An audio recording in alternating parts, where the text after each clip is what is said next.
Welcome back to Faith Talks with Florence, where we dive deep into the Word of God. The real gospel of Christ and Him crucified.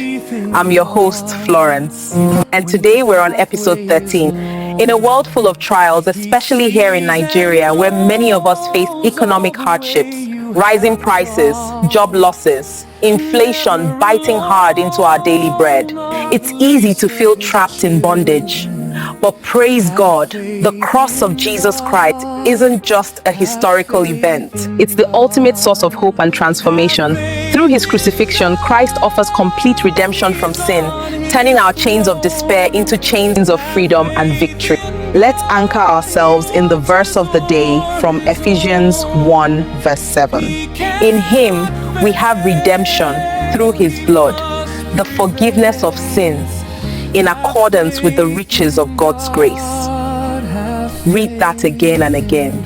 This verse isn't mere poetry, it's a divine promise. Redemption means being bought back, rescued from the slave market of sin, where Satan held us captive, through His blood shed on the cross. Not by our efforts, not by government policies or economic booms, but by the riches of God's grace, which are endless and overflowing, even in times of scarcity. Today, we'll unpack this power, what redemption truly means biblically. Stay with me as we go through the scriptures and see how Christ's crucifixion changes everything. Let's start by understanding the foundation, biblical foundation. To deeply grasp the power of redemption, we must go back to the cross. The Bible doesn't mince words. Redemption is tied directly to Christ's crucifixion. Let's break it down step by step. First, what is sin's bondage? From Genesis, sin entered the world through Adam, enslaving humanity. In Romans 5 verse 12, we were all born into this, guilty, separated from God, and facing eternal death. In Nigeria today, think of it like being trapped in a cycle of poverty or corruption. No matter how hard you try, you can't break free on your own. But God had a plan. He gave us Jesus, the Lamb of God. Isaiah 53 verse 5 prophesied it centuries before. But He was pierced for our transgressions. He was crushed for our iniquities. The punishment that brought us peace was on Him, and by His wounds we are healed. This isn't abstract. It's the blueprint for the cross. Jesus, fully God and fully man, took our place. On Calvary, He was crucified, nailed to a wooden cross between two thieves. Matthew 27 verse 35 describes it. When they had crucified Him, they divided up His clothes by casting lots. Mark 15 verse 24 echoes this. Luke 23 verse 33 calls it the skull. John 19 verse 18 emphasizes the public humiliation. Why such suffering? Because the wages of sin is death, and blood had to be shed for forgiveness. Ephesians 1:7, our key verse, says we have redemption through His blood, the forgiveness of sins. This blood isn't ordinary, it's the perfect sacrifice. In the Old Testament, lambs were slain for atonement, but they couldn't fully redeem. The spotless Lamb, Jesus Christ, did it once for all. But God demonstrates His own love for us in this. While we were still sinners, Christ died for us. Just imagine that. While we were enemies of God, wallowing in sin, He died for us. Galatians 2:20 says, I have been crucified with Christ, and I no longer live, but Christ lives in me. The life I now live in the body, I live by faith in the Son of God, who loved me and gave Himself for me. This means when we accept Christ, we're united with Him in His death. Our old sinful self dies on that cross, and we're raised to new life. Romans 6 verse 8 to 11 says, now if we died with Christ, we believe that we will also live with Him. The death He died to sin once for all, but the life He lives to God. But it's not just forgiveness, it's transformation from bondage to freedom. Colossians 1 verses 13 to 14 says, for He has rescued us from the dominion of darkness and brought us into the kingdom of the Son He loves, in whom we have redemption, the forgiveness of sins. So, no more chains of addiction, fear, sickness, poverty, or despair. This redemption brings supernatural peace and provision. As it's written in Philippians 4 verse 19, and my God will meet all your needs according to the riches of his glory in Christ Jesus. The cross reclaims everything. John chapter 3 verse 16 and 17 reminds us, for God so loved the world that he gave his one and only begotten Son, not to condemn the world, but to save the world through him. This is the logic of the cross. Love in action, grace abounding. So just take a moment. Has the power of the cross touched your life yet? The power of redemption isn't theory. It's alive in stories of hope. The woman with the issue of blood had been bleeding for 12 years, physically weak, but her faith kept her going.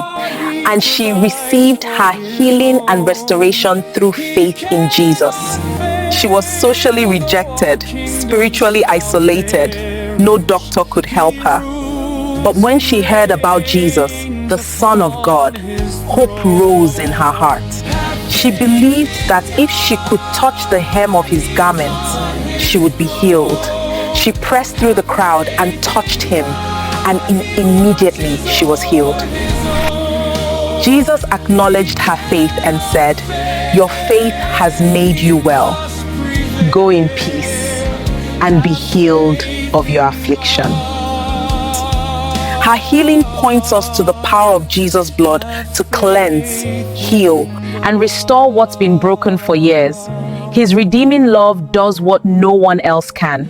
Apply the cross in your situation, and even in these economic struggles, claim your victory in him. Confess your sins to him, accept his blood, and walk in his unfailing grace. Pray fervently, accept his blood, and walk in his unfailing grace.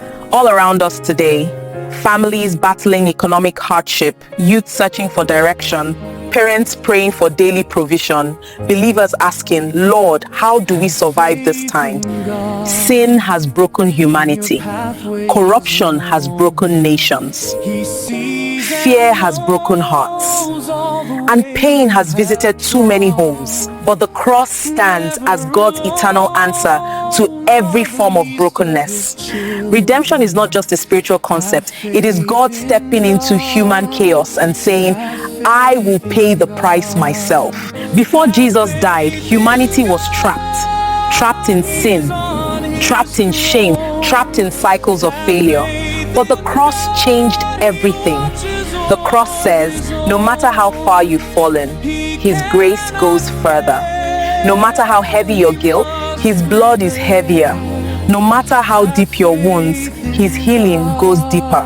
And this is important for many of us watching from Nigeria today, who feels life has been unfair, who feels God has forgotten us, battling fear because of the uncertainty of our nation. Jesus didn't die so you could merely cope. He died so you could be redeemed, lifted out, restored, renewed, and made whole. When Jesus says, you are mine, he means your past is no longer your master. Your mistakes are no longer your identity. Your struggles do not define your destiny. Because the moment you say yes to the cross, you're no longer in bondage to sin. You are not doomed to repeat the same mistakes. The cross sets you free from guilt and condemnation. Through the cross, you are set free from the bondage of fear. Nigeria's challenges have left many hearts in a state of panic. But through redemption, God says, fear not, I have redeemed you. The cross sets you free from the bondage of hopelessness. When things feel dark, remember the cross was the darkest moment, yet out of it came eternal light. The life of redeemed in Christ is confidence in God's love, even when life is unstable. Through the cross, you're full of courage to face tomorrow, knowing Christ is your anchor. You have a renewed mind that sees life through the lens of grace, and a transformed heart that loves like Jesus. Redemption is not a theory. It is evidence in a believer's life and lifestyle. There is redemption for individuals. There is also redemption for nations. Nigeria is not beyond God's reach. Our economy is not beyond God's mercy. Our leaders are not beyond God's conviction. Our land is not beyond God's healing. But national redemption begins with heart redemption. The cross is still the only hope for Nigeria, not politics, not power, not new laws or policies. Only Jesus redirects a nation back to purity, justice, and mercy. Redemption is God's invitation. Repentance is our response. God is calling you.